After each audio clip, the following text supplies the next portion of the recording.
ជំរាបសួរពុកម៉ែបងប្អូនទាំងអស់គ្នាដែលបានជួយទិញទឹកថ្នាំមឿនចំនួន10ទីតាំងនៅថ្ងៃទី9ខែ5ឆ្នាំ2026ចាដែលមានដូចជាខេត្តកំពង់ឆ្នាំងព្រះវិហារកំពង់ចាមបាត់ដំបងកំពង់ចាមចាអូកំពង់ចាមមកច្រើនមែនទែនថ្ងៃនេះចាហើយប៉ោយប៉ែតសៀមរាបព្រៃវែងព្រមទាំងខេត្តចុងក្រោយគឺកំពតចាអញ្ចឹងសម្រាប់ពុកម៉ែបងប្អូនដែលមានចិញ្ចឹមមឿនទាវសាផ្ដាសាយហេសបោតឹងច្រមុះមិនធំធាត់ចាឧស្សាហ៍សម្កក់រួញក៏អត់ចង់ស៊ីចំណីអីបងប្អូនអាចប្រើប្រាស់ជាមួយទឹកថ្នាំធម្មជាតិរបស់ខ្ញុំបានក្នុងមួយគម្របដបទឹកសុទ្ធនេះបងប្អូនលាយជាមួយនឹងទឹក5លីត្រឲ្យមឿនផឹកជាប្រចាំថ្ងៃ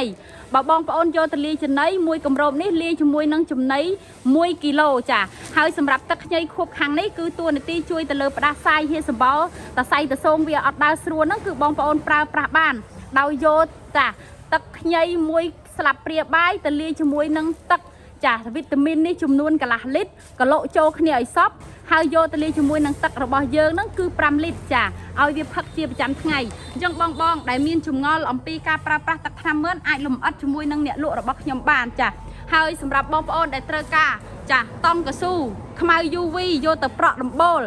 ឬក៏បងប្អូនត្រូវការកស៊ូបៃតងយកទៅក្រាបបាត់ស្រះប្រភេទមួយណាក៏បានបងប្អូនអាចធ្វើការតំណែងមកកាន់អ្នកលក់បានអវ៉ាន់ផ្ញើជូនបងប្អូនបាន25ខេត្តក្រុងហើយឥឡូវនេះគឺរសៀលម៉ោង